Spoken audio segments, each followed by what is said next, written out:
Halo teman-teman semuanya, selamat datang dan juga selamat berjumpa kembali bersama saya.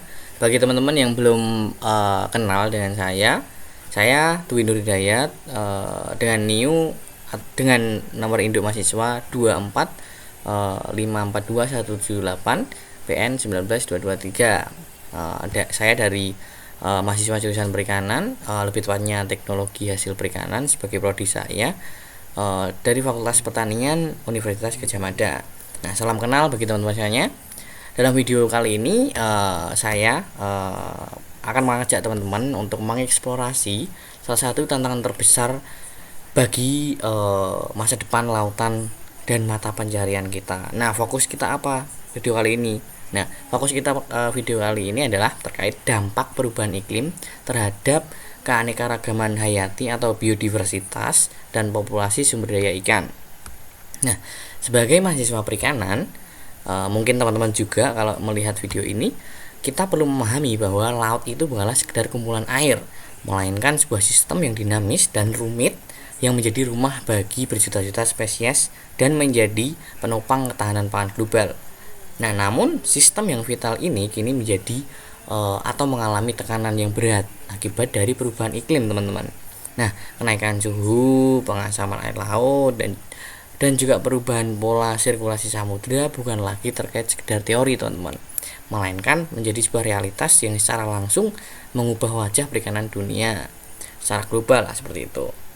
Nah, marilah kita selami bersama pada video kali ini terkait bagaimana mekanisme ini bekerja dan apa toh implikasinya bagi biodiversity atau biodiversitas keanekaragaman hayati dan juga stok ikan yang akan kita bahas pada video kali ini. Nah, dampak pertama apa teman-teman? Dampak pertama adalah perubahan distribusi dan migrasi ikan. Nah, dampak pertama ini adalah dampak yang paling terlihat. Karena apa? Karena pergeseran distribusi geografis berbagai spesies ikan, teman-teman. Nah, sebelum itu aku jelasin bahwa ikan itu adalah organisme berdarah dingin, yang berarti suhu tubuhnya itu bergantung pada lingkungan, teman-teman. Nah, ketika suhu laut itu naik, nah, habitat yang nyaman bagi mereka itu akan bergeser menuju ke kutub yang lebih dingin.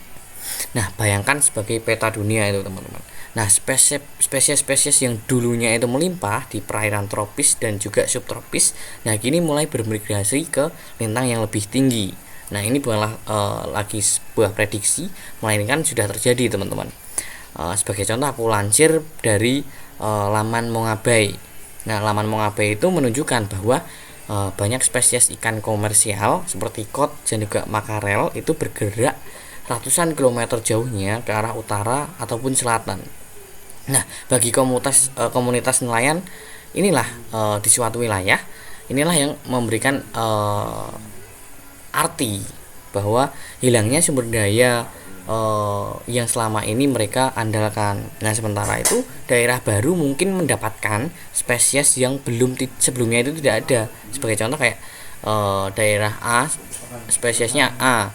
Nah, tiba-tiba spesiesnya ada spesies B yang datang akibat dari migrasi, akibat dari perubahan iklim itu. Nah, yang tentunya juga membutuhkan penyesuaian alat tangkap dan juga pengetahuan yang baru, lebih khususnya pada nelayan itu sendiri. Nah, pergeseran inilah mengacaukan ekosistem yang telah mapan dan juga memicu persaingan baru antar spesies untuk menduduki lingkungannya dan juga mengganggu keseimbangan rantai makanan. Nah, dampak yang selanjutnya adalah terkait dampak pengasaman laut. Nah, sedikit saya jelaskan juga bahwasannya sebetulnya video kemarin juga sudah saya jelaskan bahwa pengasaman laut itu juga salah satu dampak dari perubahan iklim, teman-teman. Laut kita itu adalah telah menyerap setidaknya sepertiga dari karbon dioksida yang dilepaskan ke atmosfer, teman-teman. Nah, proses ini memang memperlambat pemanasan global, tetapi konsekuensinya adalah pengasaman air laut, teman-teman. Nah, ketika karbon dioksida itu larut di dalam air laut, ya bereaksi membentuk sebuah reaksi yang dari asam karbonat, teman-teman, yang mana itu berpengaruh dalam penurunan pH laut. Nah, kondisi yang lebih asam ini sangat berbahaya bagi organisme bercangkang seperti misalkan tritip, kerang, tiram, hingga mungkin terumbu karang. Bukan mungkin lagi sih, bahkan memang ada pengaruhnya di terumbu karang. Nah, mereka itu akan kesulitan untuk membentuk dan mempertahankan cangkangnya itu sendiri, teman-teman. Padahal organisme-organisme ini adalah mata rantai yang krusial dalam jaring-jaring makanan. Banyak jenis-jenis ikan yang larvanya itu bergantung pada plankton bercangkang sebagai makanan utamanya, seperti itu. Nah, jika mata rantai ini runtuh, dampaknya akan berjenjang ke seluruh populasi ikan, teman-teman. Saya lansir dari laman Dinas Ketahanan Pangan, Kelautan dan Pertanian Jakarta, itu menyatakan bahwa terumbu karang itu adalah rumah yang disebut sebagai nursery ground atau rumah habitat setidaknya itu 25% spesies ikan laut. Dan itu juga sangat rentan terhadap pengasaman dan pemutihan atau sering disebut sebagai coral bleaching lah, yang pada akhirnya itu akan mengurangi habitat dan tempat perlindungan bagi banyak spesies ikan. Nah, dampak selanjutnya adalah perubahan produktivitas dan rantai makanan, teman-teman. Nah, perubahan iklim itu juga mengganggu fondasi produktivitas laut itu sendiri, yaitu apa? Fitoplankton. Nah, kita semua tahu lah fitoplankton itu penghasil oksigen seperti itu. Nah, fitoplankton itu sendiri adalah rumput laut mikroskopis yang menjadi dasar dari hampir seluruh rantai makanan di laut. Mereka bergantung pada nutrisi yang terbawa dari lapisan dalam menuju ke permukaan melalui proses yang namanya upwelling. Upwelling itu semacam nutrisi yang naik ke permukaan laut seperti itu, dan juga pencampuran air. Nah, naiknya suhu permukaan laut ini membuat kolom air menjadi lebih stabil dan berlapis atau stratifikasi seperti itu. Nah, lapisan hangat di permukaan seperti katakanlah selimut lah yang menutupi lapisan dingin di bawahnya, sehingga akan menghambat pergerakan nutrisi dari dasar menuju ke permukaan laut. Akibatnya daerah yang sebelumnya subur bisa mengalami penurunan produktivitas, teman-teman. Produktivitas yang saya maksud adalah terkait produktivitas fitoplankton. Nah, jika produsen utama ini berkurang, dampaknya akan terasa sepanjang rantai makanan, baik itu dari mulai zooplankton, ikan-ikan kecil, hingga predator paling utama seperti tuna maupun hiu lah, seperti itu. Nah, populasi sumber daya ikan ini secara keseluruhan berpotensi menyusutkan, bukan hanya menyusutkan sih, akan tapi dia akan melemah lah, produktivitasnya akan melemah dan juga akan mempengaruhi pada hasil tangkapan para nelayan.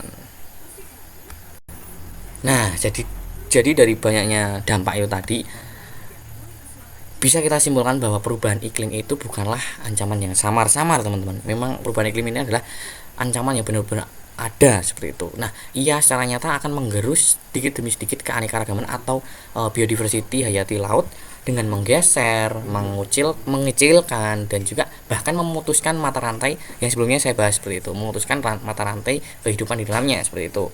Nah, masa depan populasi sumber daya ikan inilah dan pada akhirnya mempengaruhi pada ketahanan pangan kita semua, baik secara lokal, nasional maupun global seperti itu. Nah, disinilah kita bisa simpulkan bahwa saya dan kamu ini adalah sedang berada di dalam kondisi yang sangat rentan atau kritis seperti itu. Nah, namun memahami masalah adalah langkah pertama untuk mencari solusi, teman-teman. Itu perlu digarisbawahi. Nah, sebagai generasi penerus di bidang perikanan, kalau dari saya, kalau mungkin dari teman-teman, ini bukan tentang saya sebagai mahasiswa perikanan ataupun teman-teman bukan. Ini masalah kita bersama. Nah, kita memiliki peran penting mulai dari penelitian lapangan untuk memantau perubahan stok ikan dan juga lain sebagainya, pengembangan budaya perikanan yang berkelanjutan maupun bisa disebut sebagai sustainable, advokasi kebijakan perikanan yang berbasis ilmu pengetahuan hingga edukasi pada masyarakat, lebih khususnya edukasi kepada nelayan untuk mitigasinya. Nah, setiap aksi sekecil apapun itu akan berkontribusi untuk melindungi laut kita bersama. Nah, maka dari itu marilah kita menjadikan ilmu yang kita pelajari sebagai senjata utama untuk beradaptasi dan atau bahkan merespon lah tantangan ini. Karena masa depan lautan dan sektor perikanan ada di pundak dan tangan kita. Terima kasih dan sampai jumpa di lain waktu. Saya akhiri. Bye bye.